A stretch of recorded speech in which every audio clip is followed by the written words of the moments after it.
બિલકુલ ધોલાભાઈ, એક બાજુ ખેડૂતોને તો ક્યાંક પડતા પર પાટું જેવી પરિસ્થિતિ તો માવઠાને કારણે બધી પરિસ્થિતિઓને કારણે જોવા મળતી જ હોય છે, પણ અત્યારે જ્યારે આ કુદરતી હોનારત અત્યારે જોવા મળી રહી છે, ખેડૂતોની અત્યારે કેવા પ્રકારની પરિસ્થિતિ છે? એટલે ભાઈ ખેડૂતોની પરિસ્થિતિ જોવા જઈએ તો બનાસકાંઠામાં જે લગભગ 6 થી 7 તાલુકાની અંદર જે આ વરસાદ વરસ્યો છે અને 16 ઇંચનો જ્યારે કોઈ પણ તમે દૂર બેઠા હો ને ત્યારે 16 ઇંચનો તમારી જોડે ઓકળો આવે ને ત્યારે કોઈ પણ દ્રવ્ય કંપી ઉઠે છે, કારણ કે 16 ઇંચ વરસાદ બેઠેલો હોય છે. અને બનાસકાંઠાની અંદર આ એક ને એવી ઘણી કુદરતી આફતોનો સામનો કરવો પડ્યો છે, કારણ કે ક્યાંક પરિસ્થિતિઓ સર્જાતી હોય, ક્લાઇમેટ હોય, બીજું હોય, ક્યાં તો કમોસમી માવઠા હોય તો બી બનાસકાંઠા સૌથી વધારે અસર કરે છે. અતિવૃષ્ટિ હોય, અનાવૃષ્ટિ હોય, 2015-17ની મેં પરિસ્થિતિઓ એ ભોગવેલી છે. એમ ખેડૂતો અમે એટલો કટિબદ્ધ છીએ કે ભાઈ ગમે એવી પરિસ્થિતિ સામે લડવે, પણ મજબૂરી એક વસ્તુ હોય છે કે અત્યારે તમને વાત કરું છું કે જે આ બનાસકાંઠાની અંદર આટલી હદે જે 16 ઇંચ વરસાદના જે ઓકળા આવ્યા છે અને પૂર જેવી પરિસ્થિતિ અને એવા પટની અંદર જ્યાં છે કે જ્યાં સમતળ પટ છે, ભૌગોલિક પરિસ્થિતિ અંદર આપણે જોઈએ તો લાખણી જે છે, થરાદ છે, વાવ છે, ભાભર છે, સુઈગામ છે, આ પટાઓની અંદર એક સમતળ જમીન છે જે રણનો નજીકનો આવે છે, બોર્ડરના ઇલાકાઓ છે. ત્યાં આગળ પાણી ખાલી 3 ફૂટ હોય ને તો એ 200 કિલોમીટર સુધી 3 ફૂટ હોય છે, કારણ કે સરખો પટ હોય છે અને થોડો ખારાશ વાળો પટ છે. સૂકો રણ હતો એટલે ખારાશ છે હતું. હવે એના લીધે પાણી છીપાય જેમ નથી, વરસી તો ચલો જતો રહ્યો છે. આ મુખ્યમંત્રી આજે આવીને જતા રહ્યા છે, બીજા લોકો આવે છે, એસડીઆરએફ, એનડીઆરએફ બધી જતી રહેશે.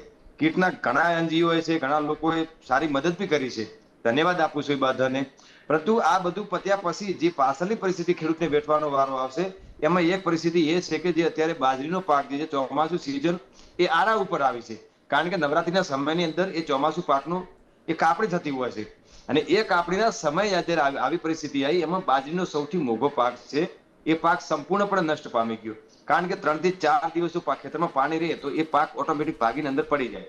સાથે સાથે અહીંયા આટલા 10 ઇંચથી વધારે વરસાદ, 10 થી કરીને 16 ઇંચ સુધી વરસાદ, તો એની સાથે સાથે 70 થી 80 ઝડપની અંદર પવન ફૂંકાણો, એટલે બંને વસ્તુ ભેગી ઉભો પાક જે તો એ નષ્ટ નાબૂદ થઈ ગયો, તેમ છતાં પાણી ભરીને એને ફરીથી પેલો એ આખો સડી જશે, અંદર અંદર ઉગી જશે. બીજા નંબરની કપાસ બી અહીંયા જે કપાસનું બી વાવેતર થાય છે, મગફળીનું બી વાવેતર વધારે થાય છે.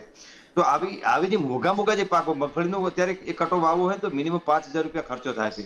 તો 100, 200, 5, 10, 50 કટા ખેડૂતો વાવેલું એ મગફળીનો એ પાક લેવાની તૈયારી ઉપર હતો, એટલે કે કહી શકાય કે મોઢે આવેલો કોળિયો આ પરિસ્થિતિના લીધે છીનવાનો છે. મુખ્યમંત્રી આજે અહીંયા આવ્યા છીએ અને અહીંયા આજ રોકાય છે, પણ એક તો મારા ખેડૂત આગેવાન તરીકે હું એમને વિનંતી કરું છું કે આયા છો ભલે વેલકમ છે. અહીંયા આવી કુદરતી આપદાની અંદર અમે ખેડૂતો છે, ખેડૂત આગેવાનો છે, અહીંયા જે રાજકીય આગેવાનો, સત્તા પક્ષ, વિપક્ષ બધા એક મળે અને આપણે પરિસ્થિતિમાંથી કઈ રીતે ઝડપથી આપણા લોકો બહાર નીકળે અને પરિસ્થિતિ પાછી એ જેસે તે પરિસ્થિતિ થાય એના માટે આપણે પ્રયાસો કરવા. પણ મુખ્યમંત્રી તો એક ખરેખર સરકાર મા બાપ કહેવાય છે અને આ બનાસકાંઠાને જે 2015 ને 17 ની અંદર જે વિજયભાઈ રૂપાણી, સ્વર્ગસ્થ વિજયભાઈ રૂપાણી જે આપણને આપ્યો તો અહીંયા એવો જ કંઈક અલગ એ પેકેજ જાહેર કરીને આ ખેડૂતો જ્યારે આવી પરિસ્થિતિ અંદર જીવી રહ્યા છે એમના માટે અલગથી પેકેજ જાહેર કરી અને સારી રીતે સર્વે કરાવી અને આવા લોકો ખેડૂતોને જો સહાય આપવામાં આવે, ક્યાંક વેપારીઓને કોઈ નુકસાન થયું છે, ક્યાંક પશુપાલકોને નુકસાન થયું છે, દરેકનું સર્વે કોઈ બાકાત ના રહી જાય, તો એવાઓને જો એ પેકેજ જાહેર કરીને આપવામાં આવે તો ખેડૂતોની ખૂબ એ લાગણી કહેવાશે. કારણ કે તમે અહીંયા રાત રોકાવો છો પણ તમે કશું આપ્યા વગર જશો તો રાત રોકાવાથી કોઈ એમની કોઈ ઠીક છે તમે આમદર્દીની અંદર કરી શકો છો, પરંતુ સરકાર એક મા બાપ કહે છે, રાજા કહેવાય છે. અત્યારે રાજા પ્રજા જોડે અપેક્ષા ના હોય પણ પ્રજાને રાજા જોડે અપેક્ષા હોય. તો અહીંયા મુખ્યમંત્રી રોકાણા છે, એમને પણ એક આપના માધ્યમથી કહેવા માંગુ છું કે કંઈક એવું પેકેજ જાહેર કરે જેનાથી ખેડૂતો બચે અને જ્યાં જ્યાં પશુપાલકોને તકલીફો થઈ છે ત્યાં સ્થાનિક ટીમો હોય છે, ક્યાંક લોકોની અંદર જ્યાં રોગચાળાની તકલીફ હોય કે બીમારી વસ્તુ હોય ત્યાં પણ આ બધા ડોક્ટરોની ટીમ છે, યુવાન મિત્રોએ બહુ સારી મદદ કરી. સ્થાનિક નેતાઓ, ઘણા નેતાઓ સારું કામ કર્યું, ઘણા નેતા દેખાણા પણ નથી, એ બધા લોકોને ખબર છે કોણ દેખાણું શું છે. જે લોકોએ મદદ કરી છે એમને ખરેખર અમે ધન્યવાદને પાત્ર આપીએ છીએ. બાકી આવી પરિસ્થિતિમાંથી બહાર નીકળવું એ ખૂબ મુશ્કેલ છે, કારણ કે જે પત્રકાર મિત્રોએ વાત કરી છે કે જ્યાં જઈને આપણે ઝીરો ગ્રાઉન્ડ ઉપર જોઈએ ને ત્યારે પરિસ્થિતિ સમજાય છે કે શું પરિસ્થિતિ હોય છે. ને લોકો એવી ઘરની વચ્ચે ફસાણા હોય છે કે જ્યાં 4 કોર પાણી હોય છે, 5-5, 6 ફૂટ પાણી હોય, એ લોકોને ખોરાક પકાડવું, ત્યાંથી એમને પાછા બહાર લાવવા, આ બધી પરિસ્થિતિઓ મહેનત કરતા કરતા છેલ્લા 4 દિવસ. અને વીજળી અહીંયા તમે વાત માનો, હજી અમુક એવા ગામ છે જ્યાં વીજળી નથી ચાલુ થઈ શકી, કારણ કે પાણીની અંદર ધાબળો પડી ગયો છે અને ઉભો તમે કઈ રીતે કરી શકો છો.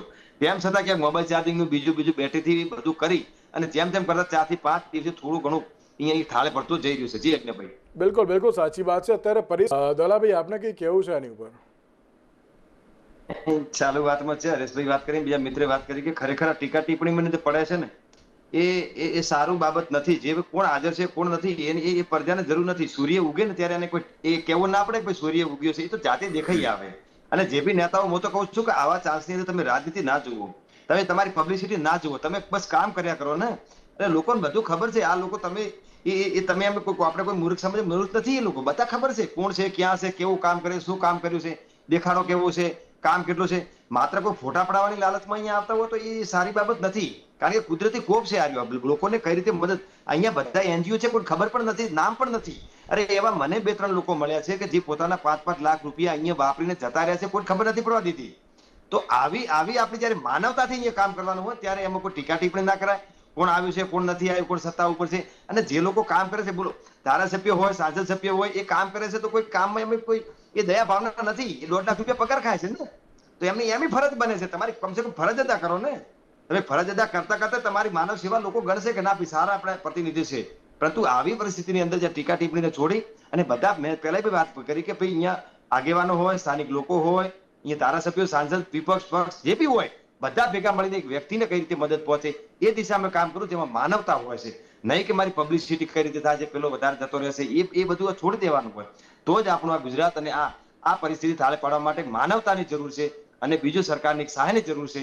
તો પબ્લિક જે ખેડૂતો છે, ત્યાં સ્થાનિક લોકો જાતે જ એ પોતાનો એ કીચડ કાદમમાંથી બહાર નીકળી શકે છે. જી બિલકુલ બિલકુલ. છેલ્લી રાજ્ય સરકારને ખેડૂતો વતી શું અપીલ કરશો? બસ એક જ અપીલ છે કે એક તો કાયમી એનું સોલ્યુશન આવે એવું કંઈક પ્લાનિંગ કરીને જાય.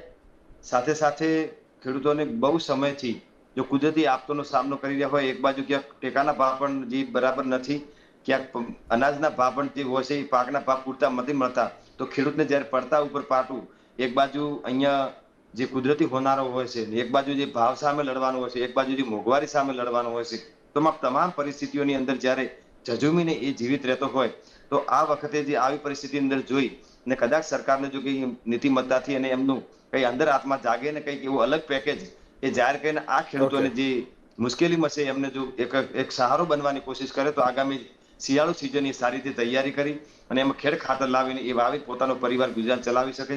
બાકી આ પરિસ્થિતિ અંદર જો એકાદ મહિનો જો પાણી ના ઓસરે તો આવી પરિસ્થિતિ અંદર શિયાળુ સિઝન પણ ફેલ છે, ચોમાસું સિઝન પણ ફેલ છે અને ઉનાળામાં ત્યાં ગરમી એટલી છે કે થતું નથી. એટલે આખું વર્ષ ખેડૂતનો એ બરબાદ થઈ જાય છે. તો એટલે સરકારને કહીએ છીએ કે કંઈક ફૂલ નહીં તો ફૂલની પાકડી, સરકાર તો મા બાપ છે જ, એવું કંઈક આપે એવી મુખ્યમંત્રી જોડે અપેક્ષા છે. જી બિલકુલ.